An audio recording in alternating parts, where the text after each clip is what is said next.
అందరూ మంచిగా ఉన్నారా? ఇవాళ నేను మీకు పూర్ణం బూరెలు చేసి చూపెడతా. నేను ఇవాళ పూర్ణం బూరెలు ఎందుకు చేస్తానంటే మనకు పండుగలు వస్తాయి. శ్రావణ మాసంలో వరలక్ష్మి వ్రతం వస్తుంది. అప్పుడు చేసుకుంటాం, గణపతి పండుగ చేసుకుంటాం, తినబుద్దయి కూడా చేసుకుంటాం.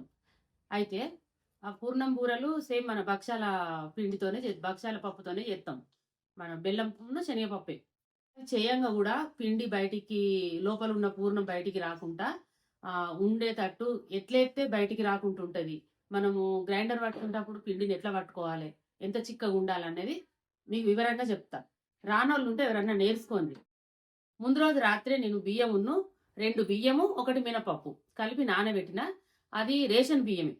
ఒక 2-3 సార్లు మంచిగా కడిగి నీట్గా బోర్ నీళ్ళతో కడిగి ఫిల్టర్ నీళ్ళతో నానబెట్టుకోవాలి. నేను పడుకునేటప్పుడు నానబెట్టిన. ఇక రాత్రి అంతా నానినాయి. ఇప్పుడు నేను పట్టుడు మీకు చూపెడతా. రాత్రి అంతా పులిసిన నీళ్ళని పారబోసిన, ఇక మళ్ళీ ఫ్రెష్గా పట్టి పెట్టుకున్నా. ఇప్పుడు మిక్సీ పడతాను. ఈ నీళ్ళు అంపేసుకోవాలి. ఇక మిక్సీ పట్టడానికి బియ్యం ఉన్న పప్పు ఎత్తాను. ఒక 3 ఆయిల్ చేస్తా. కొన్ని పోసుకోవాలి, నీళ్ళు బాగా పోయొద్దు. మధ్య మధ్యలో మనం మూత తీసి చూస్తాం కదా, అప్పుడు మెదిగిన కొద్దీ నీళ్ళు పోసుకోవాలి.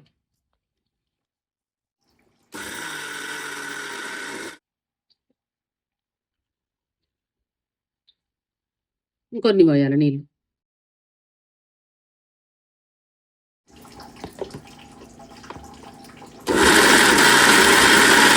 చూడండి, మెత్తగా పట్టినా మళ్ళీ లూజు కూడా ఉండద్దు. ఇంత మందం గట్టిగా ఉండాలి మనకు పిండి.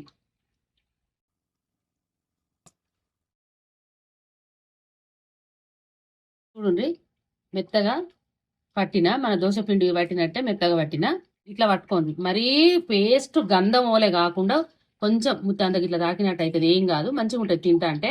అట్లా అని మరి మొత్తం రవ్వ పట్టద్దు. మీకు ఇట్లా చేయి మీద అంటే తెలుస్తుంది ఏ తీరుగా గట్టిగా పట్టినా అన్నది.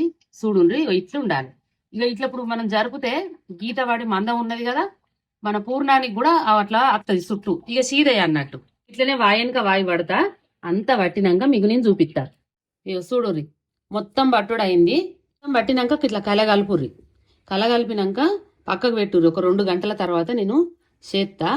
అప్పుడు మీకు చూపిస్తా ఇంకా నీళ్లు పడతాయా, ఇప్పుడు నేను పట్టినట్టే ఉంచిన్నా అనేది. మీకు కొన్ని చిన్న చిన్న చిట్కాలు ఉన్నాయి, అవి నేను చేసేటప్పుడు మీకు చెప్పుకుంటా చేస్తా. ఇప్పుడు మూత పెడతానా, మూత పెడతాను. ఇక చూడండి, పప్పు నేను ఒక గిలాసుడు పప్పు తీసుకున్నా, శనగపప్పు. ఇప్పుడు ఇది ఒక 2 సార్లు కడిగి నీళ్లు 1కి 2 నీళ్లు పోస్తా. అది ఇప్పుడు కడకత్తా. ఇక చూడు, నీళ్లు పోస్తానా ఎసరుకు 1 2 నీళ్లు పోసిన. అయితే ఇప్పుడు నేను డైరెక్ట్ పెడతాను కాబట్టి 1కి 2 పోసిన. పప్పు నానబెట్టలే నేను. ఒకవేళ మీరు నానబెట్టుకుంటే 1కి 1.5 నీళ్ళు వేసారు పోసుకోర్రి. ఇక పప్పు అనేది మీ ఇష్టం, ఎంతనైనా చేసుకోర్రి. నేను ఇవాళ మీకు వీడియోకి చూస్తాను కాబట్టి కొంచెం ఈ గ్లాసుడు సరిపోతుందని తీసుకున్నా. ఈ పప్పుకు ఎంత బెల్లం తీసుకుంటానా చేసుకుంటా చెప్తా. పప్పు మీరు నానబెట్టుకుంటే అరగంట సేపు చాలు. ఇప్పుడు పప్పు అయితే కుక్కర్లో పెట్టినా. అయితే ఎన్ని విజిల్లు పెడతా అనేది చెప్తా మీకు.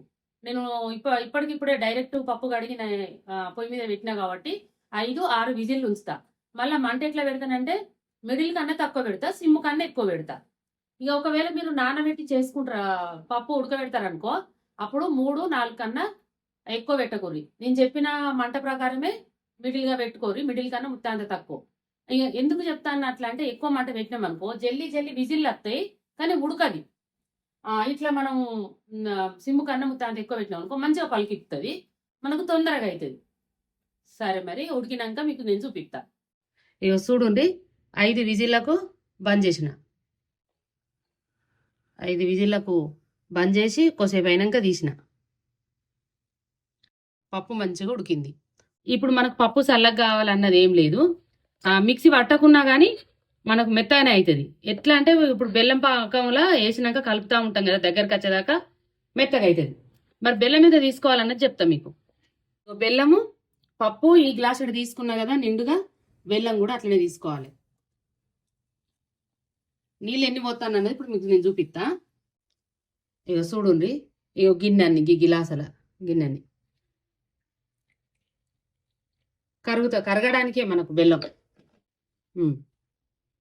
చూడు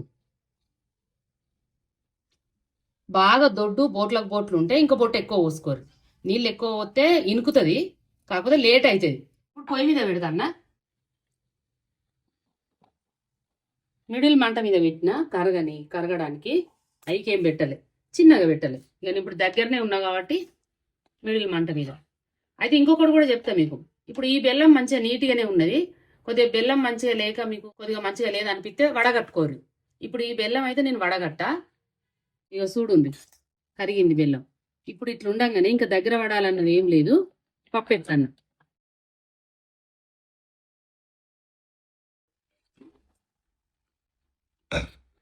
ఇప్పుడు స్టవ్ మాత్రం సిమ్ముకు పెట్టే పప్పు మెత్తగా అయ్యేదాకా కలుపుకుంటూ ఉండాలి. ఎక్కువ మంట పెట్టి అటు ఇటు జరిగితే పాకం వినికిపోయి పప్పు మెత్తగా కాదు. ఇప్పుడు మనం మిక్సీ పట్టలేదు కదా, ఇప్పుడు ఇంట్లోనే మెత్తగా అవుతుంది. చూడుంది మెత్తగా ఉడకబెట్టుకుంటే కలుపుతాంటేనే మెత్తగా అవుతుంది.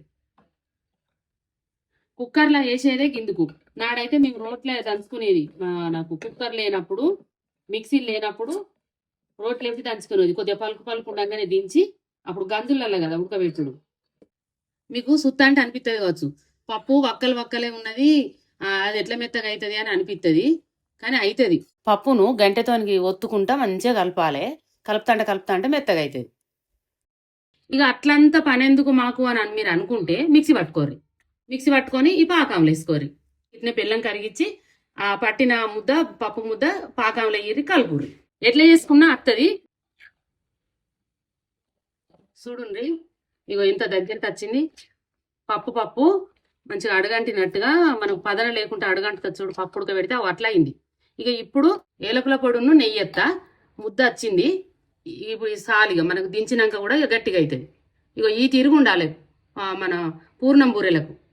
పప్పు అనేది గట్టిగా ఇట్లా ముద్ద రావాలి లడ్డులాగా. ఇక ఇది ఏలకుల పొడి, చక్కెర వేసి లాటిచ్చిన కోలతో. ఇక నెయ్యి ఎత్తాను, తినేదాన్ని బట్టి వేసుకోండి. నేను ఒక 2 చెంచాలు ఎత్తాను. నెయ్యి వేసినాక కూడా ఎక్కువసేపు ఉంచాలనా అని అనుకోకుండ్రి, ఏమద్దు. ఇక బంద్ చేస్తాను. నెయ్యి అనేది టేస్ట్ కోసం. చల్లగా అయితే ఇంకా గట్టిగా అవుతుంది. ఇక పక్కకు పెడతా. చల్లగా అయినాక పూర్ణాలు చేసేది మీకు చూపిస్తా. ఇక చూడుండి, ఇప్పుడు మిక్సీ పట్టి పిండి 2 గంటలు అయింది. 2 గంటలకు ఎట్లున్నది అన్నది మీకు నేను చూపిస్తా. ఈ 2 గంటల వరకు పిండి మాత్రం కొద్దిగా పొంగినట్టు అయింది. ఇక ఇప్పుడు ఇందులో ఏం కలపాలన్నది మీకు నేను చెప్తా. ఇక చూడుర్రి, టేస్ట్ కోసం గింతంతా ఉప్పు మన పిండిని బట్టి వేసుకోరు. చక్కెర ఎత్తన్నా 1 చెంచడు టేస్ట్ కోసమే. బూరె తింటా అంటే నోటికి మంచిగా రుచి తెలుస్తుంది. మళ్ళీ నేను ఇప్పుడు కలే కలుపుతానా. కలిపినాక కూడా మన పూర్ణం పెట్టి పిండిలో ముంచి వేసేటప్పుడు బాగా చిక్కగా ఉందా, ఇంకొకరి నీళ్లు పడతాయా అన్నది కూడా మీకు నేను చెప్తా, చూపిస్తా. మళ్ళా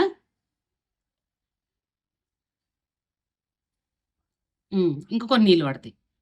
ఇక చూడండి,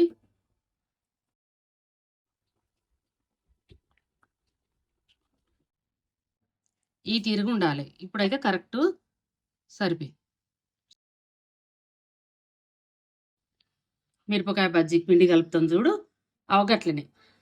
ఇప్పుడు ఇది సరిపోతుంది. నూనె పోసిన, నూనె కాలినాక ఎత్తా. ఇగో చూడుర్రి, పూర్ణం చల్లగైంది. ఒక గింత సైజు ముద్దలు చేసి పెట్టుకున్నా. ఈ పూర్ణం ముద్దలు అనేది ఈ తీరుగా గట్టిగా ఉండాలి. చూడుర్రి, చేతి ఇట్లా గట్టిగా ఉన్నాయి కాబట్టి మనం పిండిలో ముంచంగానే పట్టుకుంటుంది, నూనె లేయంగా ఇచ్చుకపోదు. ఈ పూర్ణం ముద్దలు అనేది ఫస్ట్ టైం ఎన్ని ముద్దలు కావాలో అన్ని ముద్దలు చేసి పెట్టుకోరు. ఇప్పుడు నాకు 20 ముద్దలు అయినాయి. ఫస్ట్ టైం మనం చేసి పెట్టుకుంటే టక్కటక్క పిండిలో ముంచి వేయచ్చు. నూనె కాలిందో లేదో చూస్తాన్నా. ఇగో ఇప్పుడు మనం వేసిన పిండి పైకి తేలింది. ఇప్పుడు కొద్దిగా దించుకోండి. మనం మిడిల్గా పెట్టినామంట, మిడిల్ కన్నా ముత్తే అంతా దించాలి. సిమ్ము కూడా పెట్టకుర్రి.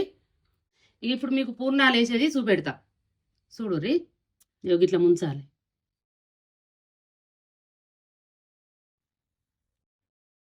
పిండి అనేది ఇట్లా బాగా తీసుకొని గిట్లు ఇడవాలి.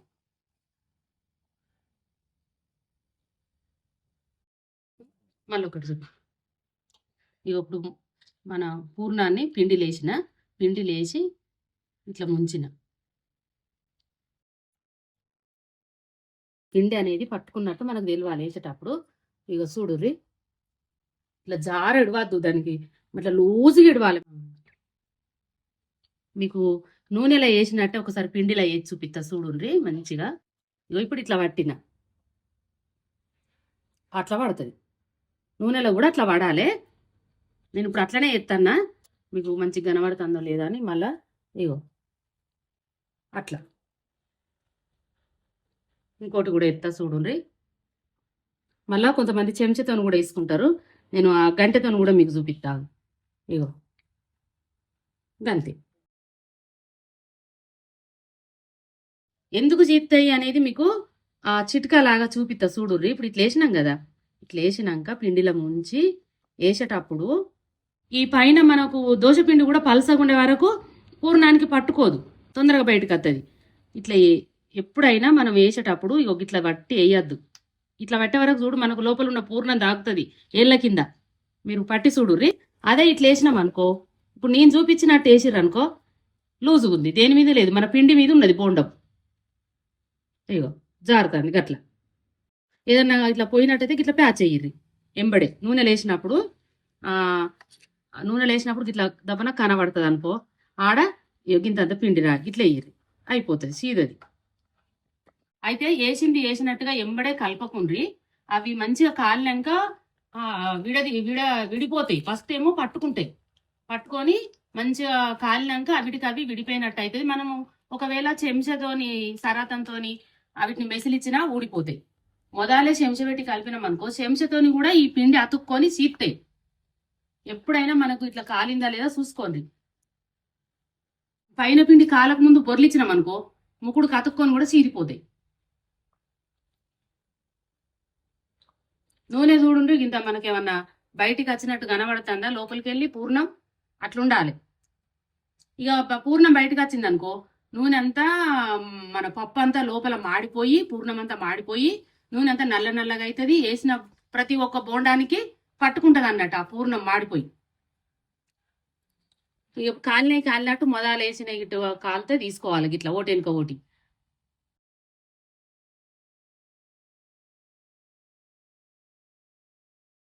చూడండి పూర్ణం బయటికి రాలేదు, అట్లా చేసుకోండి. ఇప్పుడు చెంచాతో చూపిస్తా మీకు.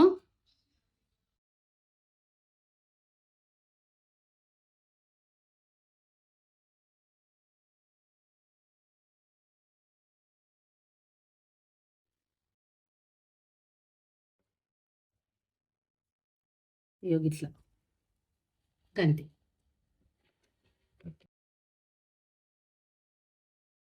మీకు ఎయ్యరాక చేయితో ఎయ్యరాకపోతే ఇప్పుడు నేను చూపించినట్టు చెంచాతో వేసుకోరు. చూడండి ఎట్లా వచ్చింది, మంచిగా వచ్చినాయి. ఇక ఈ తీరుగా కలర్ వచ్చినాక అప్పుడు తీసుకోవాలి. కొంచెం తెల్లగా ఉండగానే తీయద్దు. ఈ తీరుగా ఉన్నప్పుడే మీరు నూనెలోకి వెళ్ళి తీయాలి. చూసారు కదా, మీకు చేయితో నేసుడు చెంచాతో నేసుడు రెండు రకాలు చూపించిన. మొత్తం అయినాక చూపిద్దిగా చేయంగా మిగిలిన పిండి ఇది రేపు దోశలకు అవుతుంది. ఇక ఫ్రిడ్జ్లో పెడతా, మనకు వేస్ట్ ఏం కాదు. పూర్ణం బూరెలు చేసుడైతే అయింది, మీకైతే వివరంగా చెప్పిన. తిని చూపెడతా.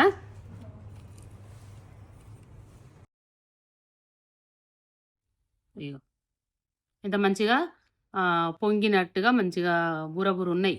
లోపల పూర్ణం గట్టిగా ఉన్నది, పైన పెట్టిన పిండి కూడా మంచిగా గాలింది. తిని చెప్తా.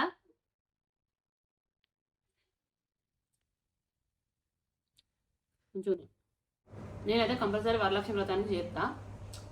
నేను చేసినప్పుడు మీకు చూపించిన. ఇక నేను చేసిన పూర్ణం బూరెలు మీకు నచ్చినట్టయితే చేసుకొని తినుర్రి, కామెంట్ చేయండి, లైక్ చేయండి, సబ్స్క్రైబ్ చేయండి, తోటి వారికి నేర్పించండి.